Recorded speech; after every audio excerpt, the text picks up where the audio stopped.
Welcome back to Record Rift, where we tear through history's pages to reveal the moments that shaped our world. Today, we're standing in the heart of Rome on July 19, 64 AD, as flames engulf the Eternal City, turning marble palaces and wooden slums into ash.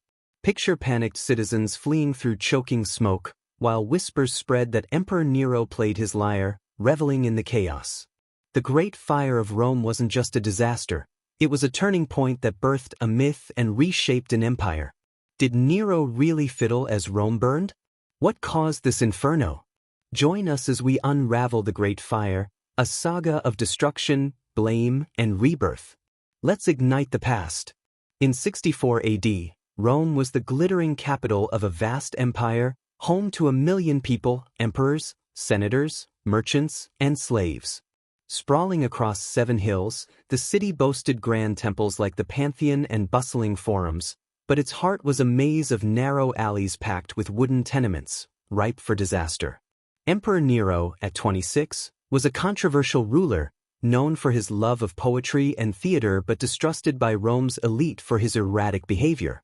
The empire faced tensions, high taxes, grain shortages, and unrest in provinces like Judea.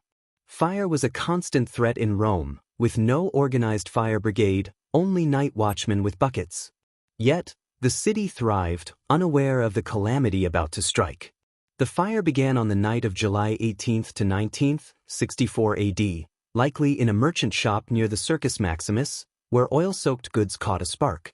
Fueled by summer winds, the blaze spread rapidly through Rome's densely packed slums. By dawn, flames roared across the Palatine and Cælian hills, consuming homes, shops, and temples. Residents like Marcus, a baker in the Subura district, fled with what they could carry, while others, trapped in collapsing buildings, perished. Ancient historian Tacitus, writing decades later, described a city in chaos, with screams echoing as the fire raged for 6 days, then flared again for 3.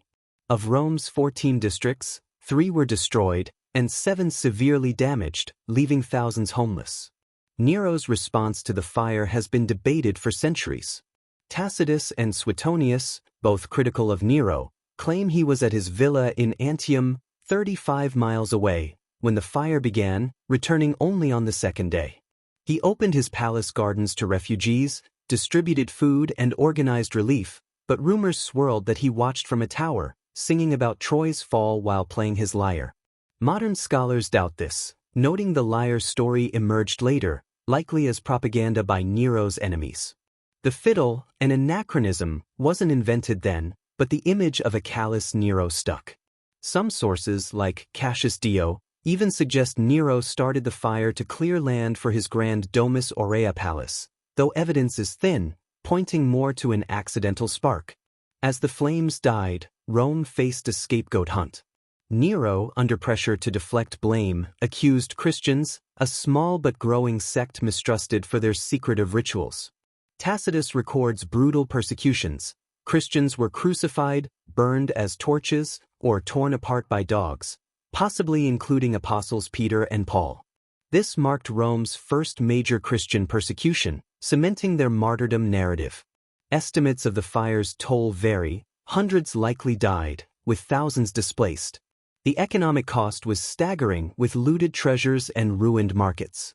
Nero seized the crisis to rebuild, widening streets and mandating brick construction, but his lavish Domus Aurea, a golden palace sprawling over 100 acres, fueled resentment among Rome's elite and poor alike.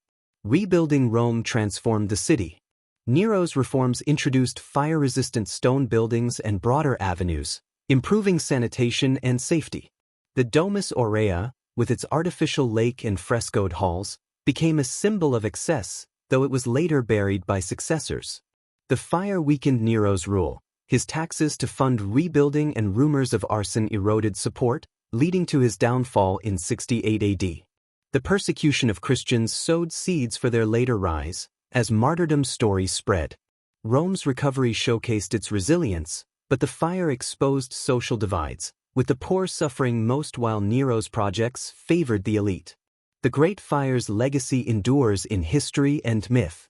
The image of Nero fiddling, remains a cultural shorthand for callous leadership, seen in works from Renaissance art to modern films like Quo Vadis. Archaeological digs beneath Rome reveal charred timbers and melted statues, confirming the fire's scale. Tacitus and Suetonius, though biased, provide vivid accounts, while sites like the Colosseum, built on the Domus Aurea's lake, tie the fire to Rome's evolution. The event's lessons, about blame, rebuilding, and propaganda, resonate in modern crises. The Great Fire wasn't just Rome's tragedy, it was a moment that redefined an empire and birthed a legend that still burns bright. That's the blazing saga of the Great Fire of Rome, a disaster that tested an empire and sparked a myth. What do you think? Did Nero start the fire, or was he unfairly blamed? Drop your thoughts in the comments, and tell us what historic mystery you want us to explore next on Record Rift. If this journey through 64 AD gripped you, smash that like button, subscribe, and hit the bell to join our quest through history. Until next time, keep uncovering the rifts that shape our past. This is Record Rift, signing off.